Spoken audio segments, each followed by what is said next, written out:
Para penonton yang dimuliakan oleh Allah, ada segelintir masyarakat kita yang berperangai sering mengait-ngaitkan di antara pekerjaan seseorang suami dengan perbuatan seorang isteri. Contoh seperti apa sultan, ketua agama, isteri sendiri tidak tutup aurat, ataupun apa ustaz, apa tu imam ni, bini begini. Sebenarnya perbuatan ataupun perangai seperti itu, para penonton yang dimuliakan oleh Allah, satu perangai yang tidak baik, perangai yang negatif, yang dicela. Karena Allah Subhanahu Wa Taala telah membuat perumpamaan di dalam Al-Quran seperti mana firman Allah Subhanahu Wa Taala, daraballahu masalan lil ladzina kafaru imra'ata nuhin wa imra'ata lut kanata tahta 'abdaini min 'ibadina salihin fakhanatahuma falam yughniya 'anhuma min Allah syai'a wa qila dukhulan nar ma'ad dakhili. Allah membuat perumpamaan dengan dua orang isteri bagi Nabi Nuh dan Nabi Lut, yang mana isteri mereka ini bukan tidak pakai tudung,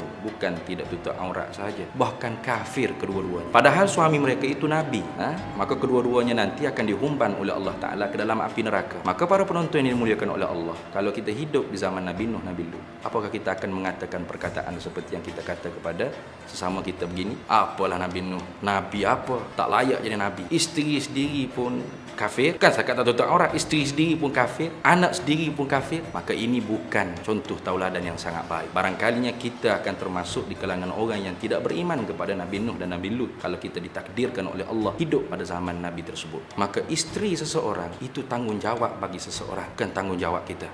Kita tidak akan disoal tentang pertanggungjawaban yang Allah Ta'ala tanggungjawabkan kepada orang lain. Kita akan disoal tentang isteri dan anak-anak kita. Kita tidak akan ditanya tentang isteri sultan, isteri tu imam, isteri ustaz.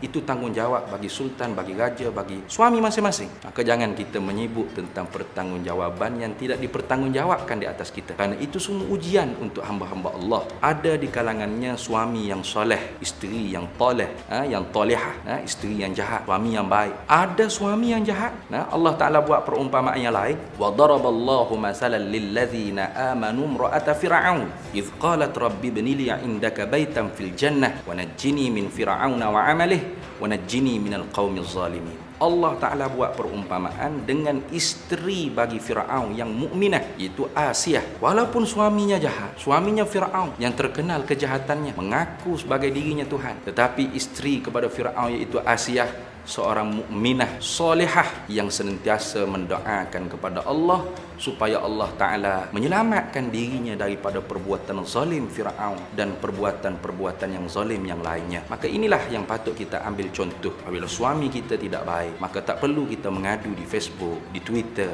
atau barang sebagainya. Hendaklah kita berdoa kepada Allah, mudah-mudahan suami kita menjadi suami yang soleh. Begitu juga isteri suami mendoakan kepada Allah, mudah-mudahan isterinya menjadi isteri yang solehah dan anak-anaknya soleh dan solehah. Sampaikanlah dariku walaupun satu ayat.